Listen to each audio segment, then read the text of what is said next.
Alam niyo nung ako'y nagtatrabaho sa Pagcor, 'pag tinatanong, "Mambong, taga-saan po kayo?" 'Pag sinabi ko, "Marikina."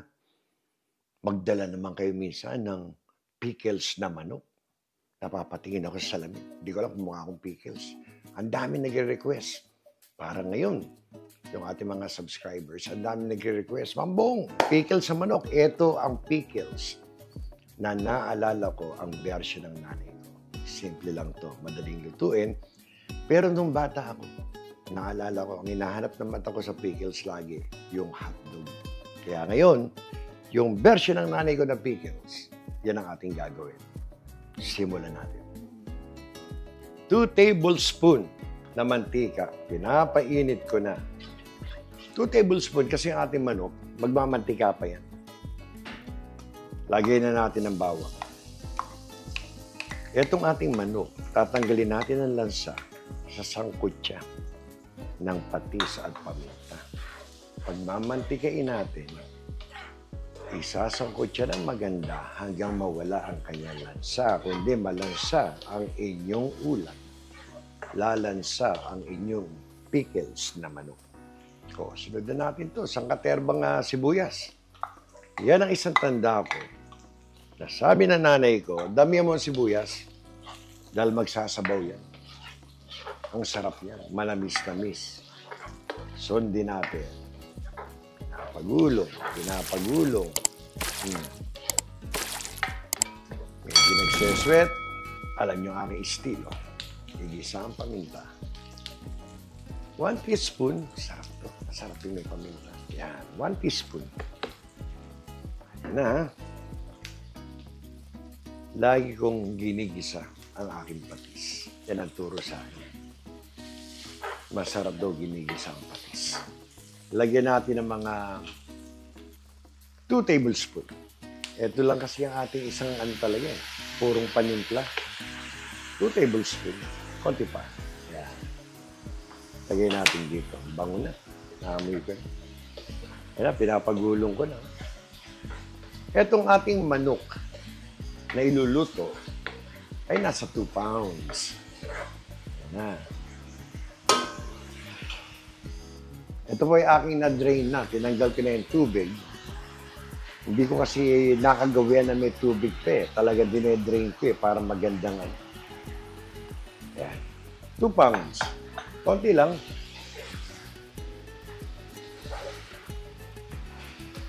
Konting halo. May idadagdag tayo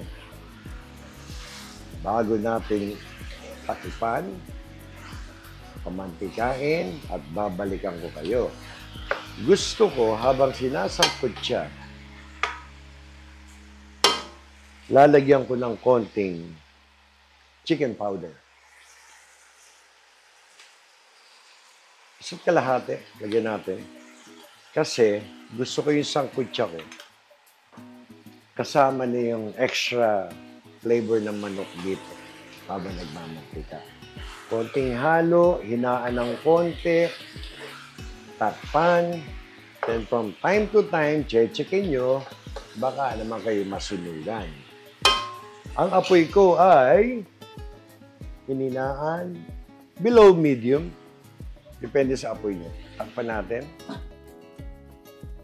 Saka natin isangkot siya ng maganda. Then balikan ko kayo, pakita ko itsura. 10 minutes. Eto na. Yan ang mga lansa. Pinapalis-palis ko na. Ganda. Nagmamantika na. Pero, hindi pa talaga nagmamantika ng gusto yan. Kasi may ilalagay ako. Pag ganyang stage na, may ihahabol ako. Kasi pag sinama ko agad kanina, mahirap pagmantikain. Ayan, meron pa ako nakikitang konting dugo-dugo. Ito ngayon, lalagyan natin ng sabaw ng pickles. Ito yung buong pickles ko. Huwag naman sobra. Alam niyo, minsan ng pickles, medyo mapangla. 1, 2, 3, 4 na ano lang, tablespoon yan. Para sa mga susunod na araw pa natin. Sabay, ito, patamis talaga to. Itong ating relish, sweet relish. Gusto kong sinasama sa sangkutya to para tumalab sa manok. 1 tablespoon. Dalawahin natin. Yan. So ngayon, medyo haluin natin hanggang magmantika ng gusto, masangkot siya. Sabay hahabol yung ating ibang ricado. Ang nilagay ko lang dito, ilalagay ko ay isang maliit na tomato sauce kasi gusto ko to may konting banana ketchup. Ayan na. Okay. Sasangkot siya natin, hayaan natin magmantika pa ng gusto. Balikan ko kayo. Pero alam niyo, habang sinasarado ko to, nakakataba ng puso, nakakatuwa. May gusto ko i-shout out. Hindi kita i-shout out. Binabati kita, kinakamusta kita. Si Corazon Akayan. Nakakatuwa ang kanyang mga mensahe, ang kanyang komento. Corazon Akayan, naway ikaw iligtas, patuloy kang pagpalain ng Panginoon, dalangin ko sa iyo ang magandang kalusugan. Salamat sa iyong suporta at panonood. Balikan ko kayo. 15 minutes. 15 minutes lang ang nakalipas. Ito na. Ang ganda. Nagmantika na. Pero maraming mantika yan. Magtatanggal tayo bago ko isunod yung ricado. Bigyan nyo lang ako ng ilang minuto. Tatanggalin ko. Ayan, oh. Oh. Masarap yan. Nung ako'y bata. Hindi na ngayon. Yan ang ating mantika. Lagyan natin dito. May konting mantika pang natira. Pero gusto kong pagulungin na itong hotdog sa mantika na yan. Ayan na. Bago ko ilagay ang tomato sauce natin. Uy! May dalawa pa. Bayad ka eh. Ayan. Pagulungin lang natin.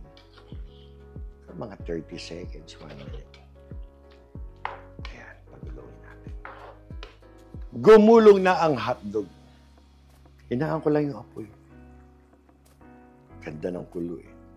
Lalagay ko yung tomato sauce natin. Isang maliit. Alam niyo, uminamit yung pickles. Isang tomato sauce. Lagyan natin ng mga 4 tablespoon or 3. Banana ketchup. Ayan na. Ayan ang pangatlo. Sarap. Ito na. Haluin. Yan muna. Hahayaan natin lumambot ang ating manok. At lahat ng mga nilagay natin ay tatalab na. Takpan natin. Babalikan ko kayo, pero bago yan, meron ako isang subscriber. Alam mo, tingin ko, sa kabilang buhay, ito yung aking dating kakosa, si Emmanuel Panaligan. Bro, ang sarap nito. Ika mo nga. Rap sa yan. Shout out sa iyo, Emmanuel Panaligan. At gusto ko rin batiin. May mga taga-Hong Kong pala tayo na nanonood sa atin. Si Bernadette Rimando ng Hong Kong. Kayo'y mag-iingat dyan. Kami po ay proud sa inyo. Alam namin ang hirap ang nagtatrabaho sa ibang bansa. Kayo po'y mag-iingat. Ikamusta niyo ako sa inyo mga kaibigan, sa mga taga-Hong Kong. Salamat po. 10 minuto ulit. Depende ho yan sa manok na mabibili niyo. Ito manok ko, ang bilis lumambot. Ayan, konting halo, titikman ko lang. Napakaganda ng pickles sa manok. Alam niyo, kung ako'y nasa Pagcor ngayon, dadaling ko to eh. Matutuwa yung mga kasamahan ko eh. Tikman natin. Gitnaan natin. Ganda ng lapot.